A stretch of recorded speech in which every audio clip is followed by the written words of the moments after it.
Hello and welcome to this installment of AV Veterans Talk. Today our guest is Jim Harris, Korean War veteran of the United States Air Force. Hello, hey, this is Bob. I'm here at AV Veterans Talk for Aerotech News, and we're in a different studio today. And I can't even really call it a studio because we have been blessed to go down to Rancho Vista. I think they call this a holiday now, and interview the residents that have some very unique stories here and are veterans and people that have been in amazing industries. And we can share some, bring these stories to you live here. And really looking forward to this opportunity. And, you know, our first guy that we have is Jim Harris. How you doing, Jim? Fine, Bob. Good to have you here. It's always a blessing to me as an old Air Force guy, for my first interviewee here at Rancho Vista here and stuff, to have an Air Force veteran of 10 years, correct? 10 years, 2 months, 7 days. 7 days, boy. You got, some people remember it in that kind of a category. It's like, was it a good time or was it a bad time? Did you enjoy your Air Force time? I did. Oh, very good. And as we always do with all of our shows, we'd like a little background of you. Where were you born? Where was that? I was born in Kentucky on a farm. Kentucky on a farm. Big family, small family? 9 of us. 9 of you. No stuff. So where did you fall into that mix? I was the third one. You were the third one? And so you got to eat more than the other ones then, right? A little older, kind of? But then you had more responsibility. No. No? I didn't have a responsibility. I took more responsibility. You took more responsibility, right. My 2 older brothers seemed to be lazier or laid back. Oh, more laid back. Yeah. What was your family doing in Kentucky? What did your dad do for a living? He lived on a farm. Uh-huh. And then in the wintertime, he would work in a furniture factory. Furniture factory. Okay. And then he come back to the farm. Right. But he raised enough kids that we did the farming for Yeah, absolutely. That's a sign of a good farmer right there and stuff, is to delegate that, create that labor force, I guess we'd say. And it was with horses. We didn't have, we got a tractor at the end, but Wow. it was with horses. So I'm looking back and I'm thinking depressionary age, you were pretty young right then. You were just born around that time. What year were you born? 1932. 1932, during the Depression. Yeah. Wow. And that was a tough time in America back then. And I didn't know it. oh, I know that, but your family did, and they're making kids. I got one right here.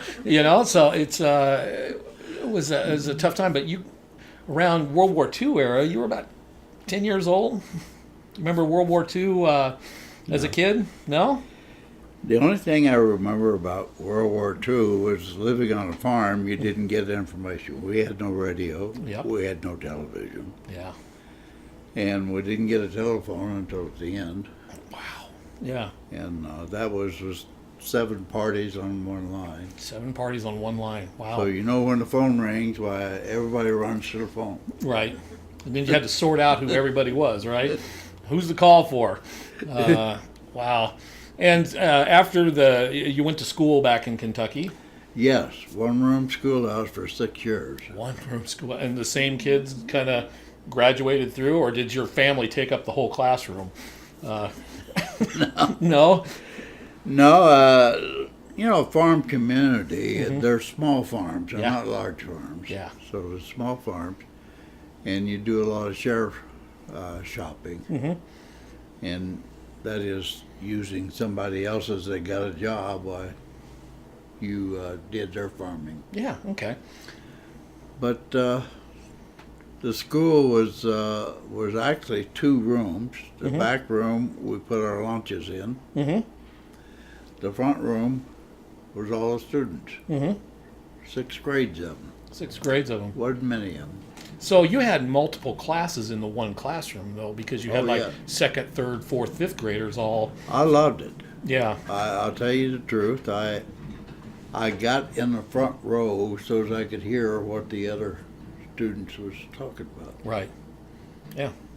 And it was quite an education for me. You know, I was ready to say, and I never really thought of that dynamic because as a younger student with going to school with older students, you had a bigger source of information for teaching because they were teaching you stuff that was well advanced of you. But by the time you got to where they were, you were pretty well voiced in that